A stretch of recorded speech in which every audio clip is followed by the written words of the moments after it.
गांव के किनारे मिट्टी की सड़क के पास शिवराम की एक छोटी सी चाय की दुकान थी। गांव से आने जाने वाले राहगीर वहीं रुककर चाय पी लेते थे, जिससे शिवराम की थोड़ी बहुत कमाई हो जाती थी। उसी चाय की दुकान के पास ही उसकी फूस की एक छोटी सी झोपड़ी थी, जहां वह अपनी पत्नी सविता और अपनी नन्ही बेटी पायल के साथ रहता था। जैसे तैसे मेहनत करके उनकी जिंदगी चल रही थी, लेकिन जब सर्दियों का मौसम आया तो मानो वह उनके लिए किसी कहर से कम नहीं था। ठंडी हवाएं उनकी झोपड़ी के हर कोने में घुस जाती थीं और गरीब परिवार की परेशानियां और भी बढ़ने लगी थीं।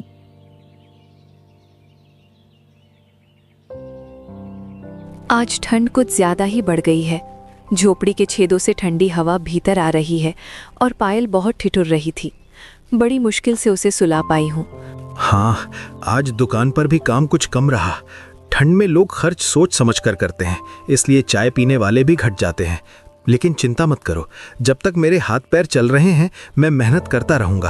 आप दिन भर बाहर ठंड में बैठे रहते हैं, यही सोचकर मन घबराता रहता है। काश हमारे पास ओढ़ने बिछाने का थोड़ा अच्छा इंतजाम होता तो इस सर्दी को सहना आसान हो जाता। फिर भी ईश्वर से यही प्रार्थना है कि वो आपको और हमारी बिटिया को हमेशा सुरक्षित रखे। भगवान ने चाहा तो हालात जरूर बदलेंगे, बस हमारी बेटी सलामत रहे, वही मेरी सबसे बड़ी ताकत है। दिन भर शिवराम अपनी चाय की दुकान पर बैठकर ठंड से ठिठुरते हुए ग्राहकों को चाय पिलाता रहता था, जबकि घर में सविता छोटी सी पायल का ध्यान रखती और झोपड़ी के सारे काम निपटाती रहती थी। किसी तरह दिन ढलता और शाम होते होते ठंडी हवा और भी तेज हो जाती।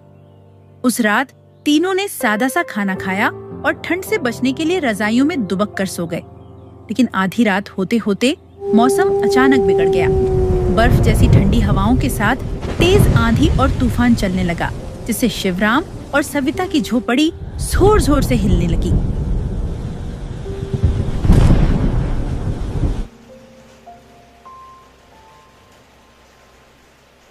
ये कैसी भयानक हवा चलने लगी है, झोपड़ी पर जैसे उखड़ी जाएगी। छत जोर जोर से हिल रही है। मन बहुत डर रहा है। पायल भी घबरा गई है, उसकी सांसें तेज चल रही हैं। ऐसा लग रहा है जैसे अब यहाँ रुकना ठीक नहीं है।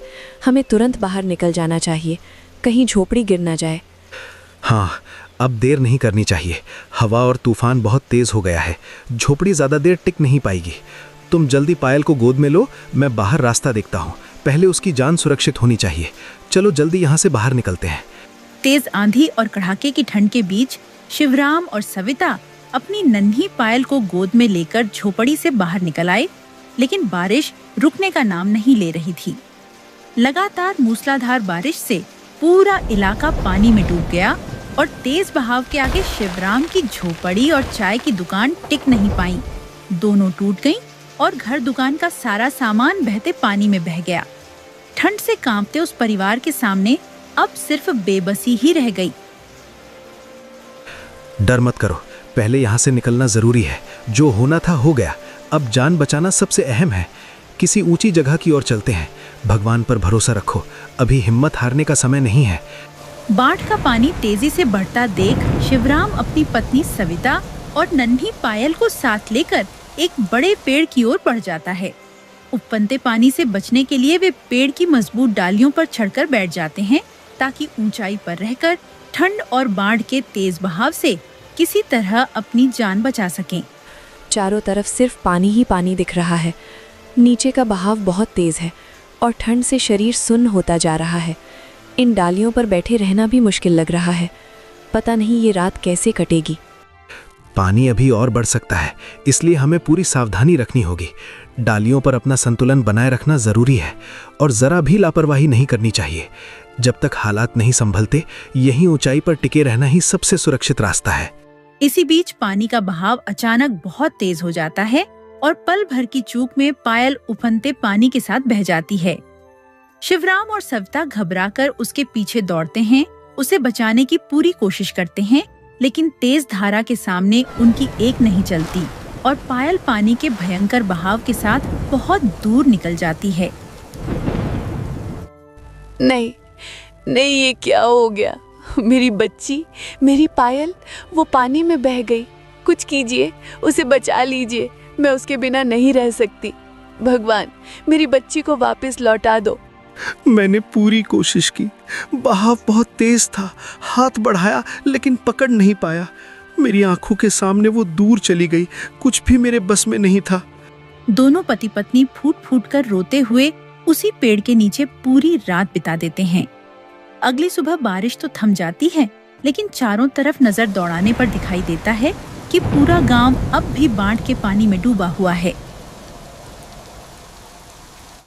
अब हमें हिम्मत नहीं हारनी है, चाहे कुछ भी हो हम उसे ढूंढेंगे। जब तक सांस चलेगी कोशिश करते रहेंगे। पूरी रात निकल गई, आंखों के आंसू सूखने का नाम ही नहीं ले रहे। चारों तरफ पानी ही पानी है, गांव पहचान में नहीं आ रहा। मन बहुत घबरा रहा है, समझ नहीं आ रहा वो अब कहाँ होगी। यहाँ बैठे रहने से कुछ नहीं होगा, बहाव उसे यहाँ से बहुत दूर ले गया होगा।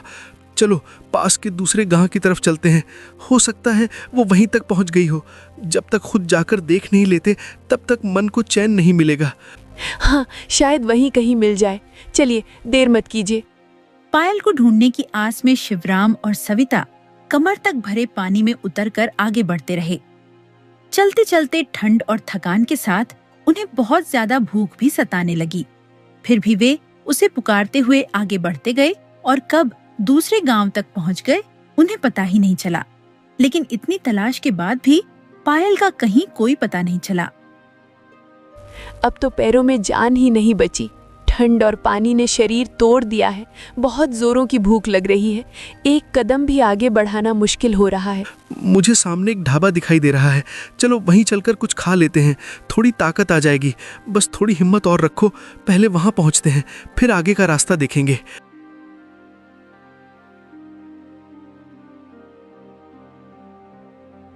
मालिक, अगर कुछ खाने को मिल जाए तो बड़ी मेहरबानी होगी। खाना चाहिए तो पहले पैसे देने होंगे, यहाँ बिना पैसे के कुछ नहीं मिलता। हालात बहुत खराब हैं, मेरे पास अभी पैसे नहीं हैं। अगर कोई काम हो तो बता दीजिए, काम के बदले खाना दे दीजिएगा। ठीक है, सारे जूठे बर्तन धो दो और पीछे सफाई कर दो। काम पूरा हुआ तो खाना मिलेगा। जी, मैं अभी करता हूँ। आप मेरी वजह से इतना मत कीजिए। तुम बस यहीं बैठकर आराम करो, पहले तुम्हें संभलना जरूरी है, बाकी मैं देख लूंगा। बस थोड़ा काम है, फिर खाना मिल जाएगा। तुम बैठी रहो, ज्यादा कमजोर लग रही हो, ये आदमी काम कर लेगा। ढाबे पर पहुंचकर शिवराम मालिक से काम मांग लेता है और देर तक वहां का सारा काम कर देता है। उसकी मेहनत देखकर ढाबे वाला खुश हो जाता है और दोनों को भरपेट खाना खिला देता है। खाना खाने के बाद वे फिर से पायल की तलाश में निकल पड़ते हैं, लेकिन रास्ते भर खोजने पर भी पायल कहीं नहीं मिलती। तभी सामने उन्हें एक राहत शिविर दिखाई देता है, जहां बाढ़ पीड़ितों को पनाह दी जा रही थी। वो देखो, सामने राहत शिविर है, शायद वहीं कुछ मदद मिल जाए। तुम्हारी तबीयत भी ठीक नहीं लग रही, वहां डॉक्टर होंगे, हो सकता है वहां किसी ने उसे देखा हो या कोई खबर मिल जाए। चलो वहीं चलते हैं, यही हमारी आखिरी उम्मीद है। सविता की बिगड़ती तबीयत और पायल को ढूंढने की एक आखिरी उम्मीद लिए शिवराम उस राहत शिविर की ओर बढ़ जाता है। राहत शिविर पहुंचते ही डॉक्टर सविता को दवाइयां देते हैं और उसे कुछ देर आराम करने की सलाह देते हैं, लेकिन शिवराम का मन वहां टिक नहीं पाता।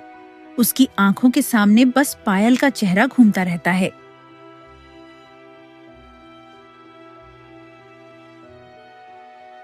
बेटी की याद में सविता का रो रो कर बुरा हाल हो जाता है और लगातार चिंता व कमजोरी के कारण उसकी हालत संभलने के बजाय और बिगड़ती चली जाती।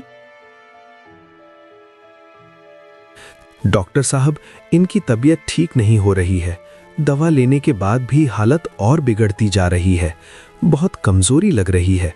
आप जरा फिर से देख लीजिए, मुझे बहुत चिंता हो रही है।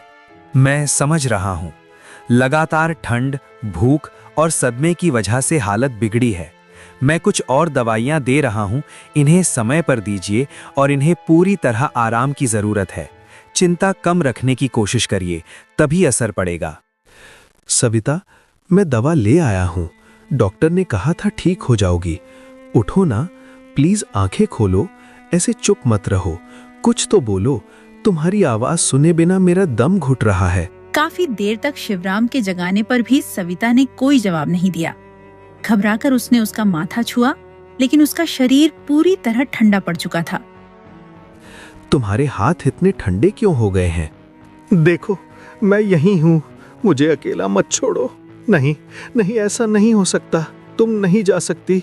मैंने तुम्हें संभाल नहीं पाया, मुझसे सब कुछ छिन गया। हे भगवान, मेरी दुनिया उजाड़ दी। अब मैं किसके लिए जीऊं, किसके सहारे आगे बढ़ूं? सविता अब इस दुनिया में नहीं रही थी। कड़ाके की ठंड और लगातार दुख ने शिवराम की पूरी दुनिया उजाड़ दी थी। एक ही झटके में उससे उसका पूरा परिवार छिन गया था। वह सविता के पास बैठकर फूट फूट कर रोता रहा। उसकी सिसकियों में सिर्फ खालीपन और टूटे हुए सपनों की आवाज गूंजती रही।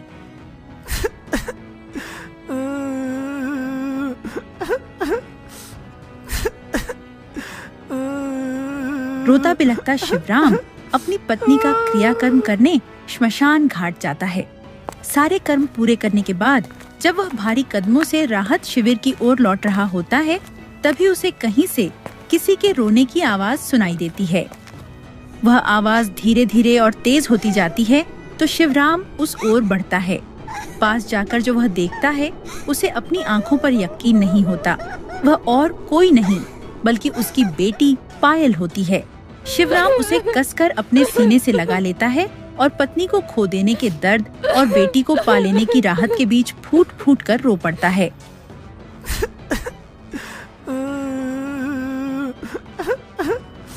पायल, मेरी बच्ची, सच में तू जिंदा है। एक पल के लिए लगा भगवान ने मेरी सुन ली। मैंने तुझे खो दिया था, सब कुछ खत्म हो गया था। तेरी माँ, मेरी दुनिया। आज जब तुझे फिर से अपनी बाहों में पाया है तो लगता है जैसे मुझे फिर से सांस मिल गई हो। अब कहीं नहीं जाने दूंगा, चाहे कुछ भी हो जाए। तू ही मेरी आखिरी ताकत है, मेरी जिंदगी का सहारा है। बाबा, मुझे बहुत डर लग रहा था, सब तरफ पानी ही पानी था। मैं आपको ढूंढ रही थी, मुझे लगा आप ही नहीं मिलेंगे। अब मुझे छोड़ना मत बाबा, मुझे कहीं मत जाने देना। शिवराम अपनी बेटी पायल को सीने से लगाए बैठा था, लेकिन उसके दिल में एक भारी बोझ था। वह चाहकर भी पायल को सच्चाई बताने की हिम्मत नहीं जुटा पा रहा था। उसकी जुबान साथ नहीं दे रही थी और आंखों में उमड़ते आंसू हर शब्द को गला रहे थे। पायल, मेरी बच्ची, मेरी बात ध्यान से सुनना। तेरी माँ बहुत अच्छी थी, बहुत मजबूत भी। उसने हमें बहुत प्यार दिया है। अब वो हमारे साथ नहीं है। वो इतनी दूर चली गई है जहाँ से कोई वापस नहीं आता। लेकिन वो तुझे छोड़कर नहीं गई है। वो हमेशा तेरे आसपास रहेगी, तेरी यादों में, तेरी सांसों में। अब हमें ही एक दूसरे का सहारा बनना होगा बिटिया। माँ तो नहीं मिल पाएगी, लेकिन उसका प्यार कभी कम नहीं होगा। जब पायल को अपनी माँ की मौत की खबर समझ में आई तो वह बिलक बिलक कर रोने लगी। उसकी सिसकियां सुनकर शिवराम का कलेजा फटने लगा। फिर भी उसने जैसे तैसे खुद को संभाला, पायल को अपने सीने से लगाया और भारी कदमों के साथ उसे लेकर वहाँ से आगे बढ़ गया। बाबा, मुझे बहुत जोरों की भूख लगी है। कल से मैंने कुछ भी नहीं खाया है, पेट में बहुत दर्द हो रहा है। सड़क किनारे बनी एक छोटी सी चाय की दुकान पर शिवराम रुकता है। वह वहाँ से एक कप गरम चाय और कुछ बिस्किट लेता है और प्यार से पायल को खिला देता है, ताकि उसकी भूख थोड़ी शांत हो सके और उसे कुछ सुकून मिल जाए। भाई, चाय और बिस्किट के पैसे देने होंगे। भैया, अभी मेरे पास पैसे नहीं है। कल से बाढ़ में सब कुछ बह गया, घर, दुकान, सब। अभी अभी पत्नी को खोया है और बच्ची भूखी है, इसलिए यहाँ रुक गया। समझ गया भाई, हालात बहुत बुरे हैं। जाओ, पैसे की चिंता मत करो, बच्ची को खिला दो, भगवान भला करेगा। आपका बहुत बहुत धन्यवाद भैया, ये एहसान मैं कभी नहीं भूलूंगा। चाय की दुकान के सामने एक बड़ा सा चौपाल और फैला हुआ पेड़ था। शिवराम अपनी नन्ही पायल को लेकर उसी पेड़ के नीचे बैठ गया। रात गहराने लगी थी और ठंड धीरे धीरे हड्डियों में उतर रही थी। तभी अचानक एक कुत्ता अपने मुंह में रोटी दबाए वहां आया, पायल के पास उसे गिराया और तुरंत भाग गया।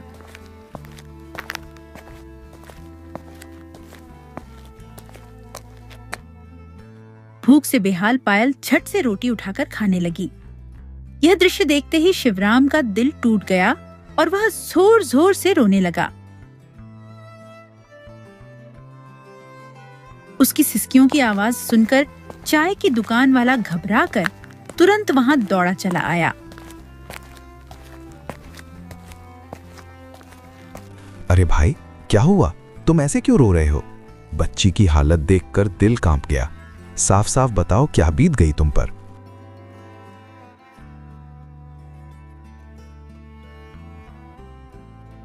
भैया, बाढ़ ने मेरी पूरी दुनिया उजाड़ दी। घर भी बह गया, चाय की दुकान भी। उसी पानी में मेरी बच्ची मुझसे बिछड़ गई थी। हम दोनों उसे ढूंढते रहे, भूख प्यास और ठंड में भटकते रहे। किसी तरह राहत शिविर पहुंचे, लेकिन वहां मेरी पत्नी की तबीयत और बिगड़ गई और वो मुझे छोड़कर चली गई। आज शमशान से लौटते हुए भगवान ने मेरी बेटी मुझे वापस दे दी, मगर अब उसके सिवा मेरे पास कुछ नहीं बचा। इस हाल में बच्ची को भूख से रोटी खाते देख दिल टूट गया, इसलिए खुद को रोक नहीं पाया। चाय वाला शिवराम की पूरी कहानी सुनकर भीतर तक भावुक हो जाता है। वह बिना कुछ कहे शिवराम और पायल को अपने साथ ले चलता है और अपने घर ले जाता है। भाई, तुम्हारी बात सुनकर दिल कांप गया। इतनी बड़ी विपत्ति किसी दुश्मन पर भी ना आए। तुमने बहुत सह लिया है, अब और नहीं। इस ठंड और अंधेरी रात में यहाँ बैठे रहना ठीक नहीं है। चलो मेरे साथ घर चलो, वहां गर्म खाना मिलेगा, बच्ची को आराम मिलेगा और तुम भी थोड़ा सुकून पा सकोगे। आज से तुम अकेले नहीं हो, इंसानियत अभी जिंदा है और हम सब साथ हैं।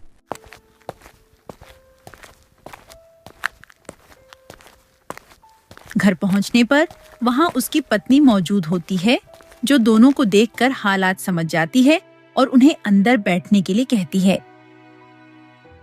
इन्हें अंदर बैठा लो, बहुत बड़ा दुख झेल कर आए हैं दोनों। ठंड और भूख ने हालत खराब कर दी है। पहले इन्हें सुकून चाहिए। इनकी दुनिया उजड़ गई है। आज से ये हमारे मेहमान नहीं, हमारे अपने हैं। अरे राम, बच्ची तो बिल्कुल सहमी हुई लग रही है। आप दोनों बैठिए, घबराइए मत। मैं अभी गर्म पानी और कुछ खाने का इंतजाम करती हूँ। हाँ, ऐसे वक्त में इंसान का साथ ही सबसे बड़ा सहारा होता है।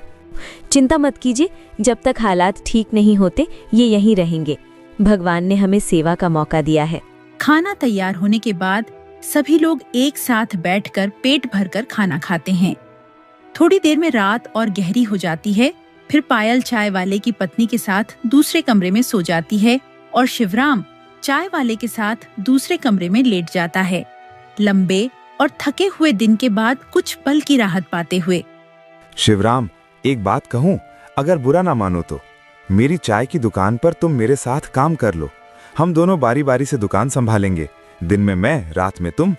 दुकान 24 घंटे खुली रहेगी तो कमाई भी अच्छी हो जाएगी। भैया, आपने पहले ही बहुत उपकार कर दिया है। इस हालत में काम की बात सुनकर मन घबरा भी रहा है। उपकार की बात मत सोचो, मेहनत का साथ है बस। तुम काम करोगे, मैं काम करूंगा, दोनों की भलाई होगी, बच्ची को भी सहारा मिलेगा। बस यही चाहिए। सुबह से नई शुरुआत करेंगे। अब आराम करो, बहुत थक गए हो। अगर आप इतना भरोसा कर रहे हैं तो मैं पूरी मेहनत करूंगा। जो भी काम होगा ईमानदारी से करूंगा। भैया, आज की बात जिंदगी ने फिर से चलना सिखा दिया। धन्यवाद। अगले ही दिन से चाय वाले ने शिवराम को अपनी चाय की दुकान पर काम पर रख लिया। दोनों ने मिलकर तय किया कि वे बारी बारी से दोनों पहर दुकान संभालेंगे ताकि दुकान दिन रात खुली रह सके।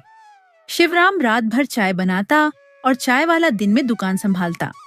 मेहनत और आपसी समझ से उनकी कमाई भी पहले से कहीं बेहतर होने लगी।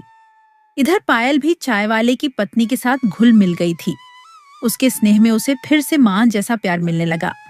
इसी तरह मेहनत, सहारे और नए रिश्तों के बीच कुछ महीने बीत गए। एक दिन शिवराम ने चाय वाले से कुछ कहने की हिम्मत जुटाई। भैया, आपसे एक बात कहना चाहता हूँ। आपने मुझे काम दिया, सहारा दिया, इसके लिए मैं ताउम्र आपका एहसान मानूंगा। लेकिन मन बार बार अपने गांव की ओर खिंचता है। वहां हर मोड़ पर सविता की यादें जुड़ी हैं। मैं वहीं जाकर फिर से अपनी चाय की दुकान खोलना चाहता हूँ, ताकि उसी मिट्टी पर नई शुरुआत कर सकूं। मैं समझता हूँ भाई, कुछ जगहें सिर्फ जमीन नहीं होती, वे दिल से जुड़ी होती हैं। अगर तुम्हारा मन वहीं बसता है तो जाना ही ठीक है। मेहनत और ईमानदारी तुम्हारे साथ हैं। अगले दिन जब शिवराम अपनी बेटी पायल के साथ गांव की ओर जाने लगा तो चाय वाले ने उसे रोक लिया। उसने शिवराम के हाथ में कुछ पैसे रखते हुए कहा कि वह अपनी नई चाय की दुकान शुरू करे और हिम्मत न हारे। शिवराम, जाते वक्त ये थोड़े से पैसे रख लो, वहां नई दुकान खोलने में काम आ जाएंगे। हालात चाहे जैसे हों, हिम्मत मत हारना। भैया, आपने जिस दिन मुझे अपने घर की दहलीज पर बैठाया था, उसी दिन से मुझे लगा था कि भगवान ने मुझे फिर से सहारा दे दिया है। आपने मुझे काम दिया, इज्जत दी, मेरी बेटी को माँ का प्यार मिला। ये सब मैं जिंदगी भर नहीं भूल पाऊंगा। ये पैसे मेरे लिए सिर्फ मदद नहीं है, बल्कि नई शुरुआत की ताकत है। मैं वादा करता हूं कि मेहनत और ईमानदारी से फिर से अपनी दुकान खड़ी करूंगा और आपकी दी हुई इस मदद को कभी व्यर्थ नहीं जाने दूंगा। दिल से आपका धन्यवाद भैया। उस सहारे और भरोसे को पाकर शिवराम की आंखें भर आईं। उसने पायल का हाथ थामा और नई उम्मीद के साथ आगे बढ़ गया। गांव पहुंचकर शिवराम उसी पुरानी जगह पर जाता है जहां उसकी पत्नी सविता की यादें हर कोने में बसी थीं।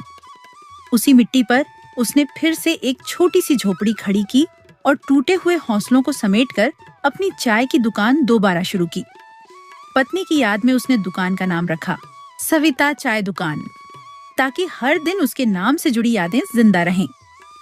अपनी नन्ही पायल का हाथ थामे शिवराम ने एक नई जिंदगी की शुरुआत की, मेहनत और उम्मीद के सहारे आगे बढ़ते हुए।